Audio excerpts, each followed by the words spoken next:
Assalamualaikum warahmatullahi wabarakatuh. Oke, seperti biasa teman-teman, di video kali ini saya akan bahas lagi tentang aplikasi Akulaku yang telat bayar ya, ataupun tidak dibayar sampai hari ini ya. Jadi buat teman-teman yang saat ini mungkin teman-teman sudah telat ataupun masih belum telat ya, pengen tahu resikonya seperti apa di aplikasi Akulaku, kalian simak terus video ini sampai selesai, karena di video ini saya akan berbagi pengalaman telat bayar ataupun gagal bayar di aplikasi Akulaku ya. Karena aplikasinya sekarang masih ada dan masih belum lunas teman-teman ya. Nah, seperti apa resikonya? Simak terus video ini sampai selesai teman-teman ya. Oke, tanpa lama-lama langsung saja teman-teman ya. Nah, ini aplikasinya sudah saya buka teman-teman ya. Untuk aplikasinya sudah saya buka ya. Buat teman-teman yang masih belum tahu, untuk aplikasi Akulaku ini aplikasi pinjaman online resmi OJK atau sudah legal seperti itu ya. Jadi untuk aplikasi Akulaku ini bukan ilegal tapi legal ya. Kurang lebihnya seperti itu teman-teman ya.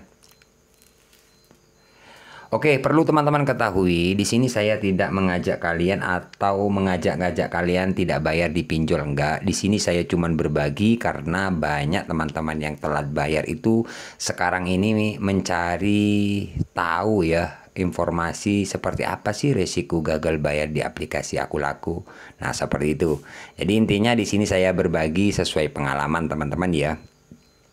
Karena untuk aplikasi saya ini masih belum dibayar sampai sekarang. Oke, kita lanjut ya. Nah, di sini teman-teman untuk tagihan itu 3.416.000 sekian-sekian ya. Jadi 3.416.000 sekian-sekian. Kemudian keterlambatan 48 hari, artinya sudah hampir 2 bulan tidak dibayar. Oke, kita coba cek teman-teman ya. Kita coba cek untuk pembayaran atau pelunasan. Nah, di sini ada 2 tagihan ya. Yang pertama pay letter itu 428.000 nggak dibayar ya. Jatuh tempo tanggal 25 November 2023 ya. Kemudian pinjaman ya. Pinjaman 2.988.000 sekian-sekian.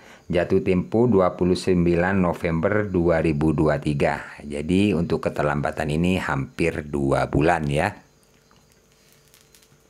Jadi ini sudah plus bunganya teman-teman ya. Jadi ini total keseluruhan ya. Total keseluruhan tagihan sudah plus denda ya. Seperti itu ya. Jadi totalnya 3.400 sekian-sekian teman-teman ya. Oke bang, resikonya gimana bang? Resiko gagal bayar di aplikasi Akulaku. Nah, jadi banyak teman-teman yang bertanya seperti itu. Nah, ini teman-teman, ini sudah lewat 48 hari ya. Ini masih belum dibayar sampai sekarang. Untuk resiko, misalkan teman-teman telat bayar 1 hari, 1 minggu di aplikasi Akulaku, sudah pasti resikonya kalian akan ditagih ya. Ditagih melalui telepon ataupun WA itu setiap hari. Bahkan kalau dari pihak Akulaku, misalkan teman-teman telat, itu 1 hari bisa sampai 5 nomor yang masuk ke nomor HP kalian seperti itu. Jadi intinya kalian akan ditelepon ya. 1 hari bisa sampai 5, bahkan lebih, bisa kurang, bisa lebih seperti itu ya. Jadi misalkan teman-teman seperti itu, kalian tenang aja, nggak usah panik, karena resikonya seperti itu. Karena saya sendiri seperti itu, di telepon ya, di telepon terus menerus. Ternyata setelah saya angkat telepon yang sering menelpon itu dengan nomor yang beda-beda, itu ternyata sistem ya. Jadi teman-teman harus tahu juga biar teman-teman tidak terlalu panik ya. Ya, kalau teman-teman nggak bayar, pastinya teman-teman pastinya panik sih. Kalau ditelepon terus-menerus itu, coba kalian angkat, itu sistem ya, kayak robot seperti itu. Karena saya sudah sering membuktikan, saya angkat ternyata itu sistem. Jadi buat teman-teman nggak usah khawatir, nggak usah terlalu takut, itu sistem ya. Memang seperti itu resikonya, misalkan kalian telat 1 minggu, bahkan 2 minggu, pastinya di WA, di telepon setiap hari ya. Kira-kira sampai berapa bulan bang ya, misalkan teman-teman nggak bayar itu ya, kira-kira 1 bulan itu masih gencar-gencarnya. Tapi kalau teman-teman sudah lewat dari 1 bulan, biasanya sudah jarang nelpon ya. Tapi ada, tapi sudah tidak sesering pertama kalian telat bayar, misalkan telat 1 minggu, 2 minggu, nggak seperti itu. Kalau sudah lewat 1 bulan. Nah, itu resikonya teman-teman. Jadi kalian akan ditelepon. Bahkan kalau sudah lewat 3 minggu, biasanya ada sih semacam WA bahwasanya DC mau jemput dana kayak gitu. Ya. Nah, saran saya buat teman-teman nggak usah panik. Itu hanya nakut-nakuti aja. Ya, itu nggak bakalan datang ya. Karena banyak teman-teman yang bertanya, Bang, ini bener nggak DC-nya mau datang katanya sekarang. Ini sudah ada foto, bahkan ada yang mengirim surat katanya lewat WA. Jadi itu dari teman-teman subscriber. Ya, saya infokan di sini, kalian nggak usah panik. Itu hanya modus atau cara penagihan dari pihak pinjol tersebut. Jadi intinya nakut-nakuti, kalian nggak usah panik ya. Karena pengalaman saya waktu telat 3 minggu ke atas, 2 minggu ke atas sering dapat WA kayak gitu, tapi nyatanya sampai sekarang ini nggak datang-datang untuk DC lapangannya. Jadi resikonya seperti itu, digertak-gertak. Ya, ini sudah lewat 48 hari, sejauh ini masih belum ada DC yang datang ke rumah. Padahal waktu telat 2 minggu ke atas itu sering dapat WA katanya DC mau datang. Kalau Anda nggak bayar hari ini atau tidak dicicil, DC mau datang ke tempat kerja atau ke rumah seperti itu. Ternyata kalau WA seperti itu, bahkan dari telepon misalkan DC mau datang kayak gitu, sebenarnya nakut-nakuti ya.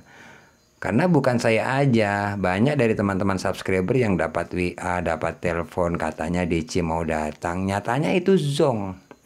Nakut-nakuti aja. Jadi buat teman-teman nggak usah takut, hadapi aja.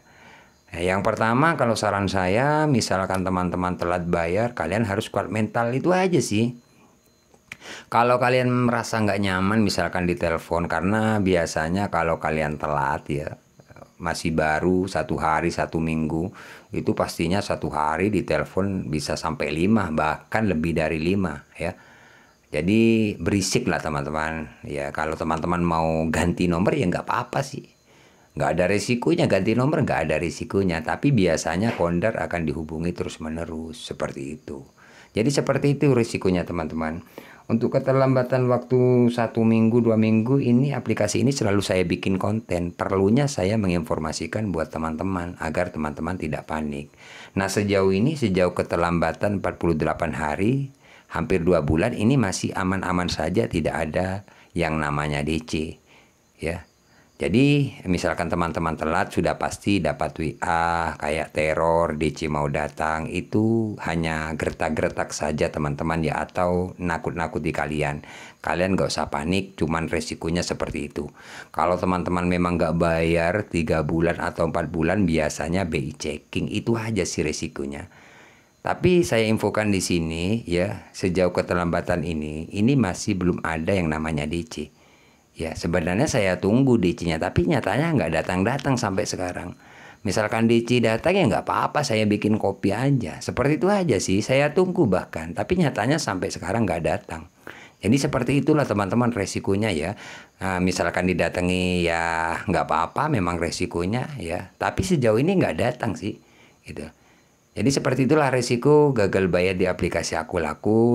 Saran saya buat teman-teman harus kuat mental. Itu aja sih ya. Oke teman-teman, nantikan video-video selanjutnya dari channel saya. Semoga video ini bermanfaat ya. Untuk aplikasi ini tetap saya update terus ya. Buat teman-teman jangan lupa like, komen, dan subscribe channel ini ya. Saya akhiri untuk video kali ini. Assalamualaikum warahmatullahi wabarakatuh.